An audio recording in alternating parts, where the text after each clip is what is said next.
और ये diagnose basically किस तरह से हुआ था कि इनिशियली जब इसका इस्तेमाल शुरू किया गया था तो जो कीमोथेरेपी के पेशेंट्स हैं उनमें इनका इस्तेमाल शुरू किया गया था, क्योंकि आफ्टर कीमोथेरेपी उनकी इम्यूनिटी बहुत ज़्यादा लो हो जाती है और यूजुअली उनको वायरल इन्फेक्शंस और तरह की जो इन्फेक्शंस है वो बहुत जल्दी अटैक करती हैं, तो they actually need their immunity to be boosted.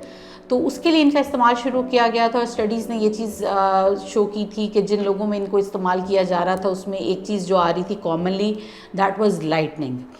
इसके अलावा इसका एक और इस्तेमाल शुरू किया गया था लिवर सिरोसिस के पेशेंट में, और इसी तरह जब स्टडीज़ की गई तो उसमें भी ये चीज़ सामने आई कि जिन पेशेंट्स में इनका इस्तेमाल किया जा रहा था उनमें लाइटनिंग का इफ़ेक्ट मौजूद था। तो एक मिथ जो बहुत ज़्यादा इसके साथ एसोसिएटेड है कि जी ये लिवर को डैमेज करती है, तो डेफिनेटली अगर ये लिवर को डैमेज कर रही होती तो लिवर सिरोसिस के पेशेंट में इसका इस्तेमाल कभी भी ना किया जाता।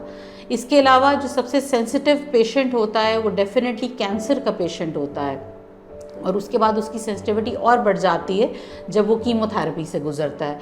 तो अगर ये बॉडी के लिए इसके अंदर डेंजरस होता, जो इसके साथ एसोसिएट की जाती हैं चीज़ें कि ये कैंसर कर देता है या आपका लिवर डैमेज कर देता है, तो हम किसी सूरत भी इनका इस्तेमाल उन लोगों में नहीं कर सकते। तो ये चीज़ तो आपको मेक श्योर करनी पड़ेगी कि ये इसका इस तरह का कोई साइड इफ़ेक्ट जो इसके साथ एसोसिएट किया जाता है वो इससे रिलेटेड नहीं है।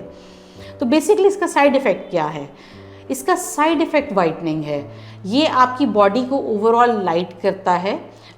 एक बॉडी के अंदर मौजूद टायरोनेज एक आम लोगों के लिए इस तरह मुश्किल होगा इसको समझना, लेकिन ये उसकी प्रोडक्शन को स्लो करता है। तो इससे आपके ग्लो भी आता है, आप ओवरऑल लाइट भी होते हैं।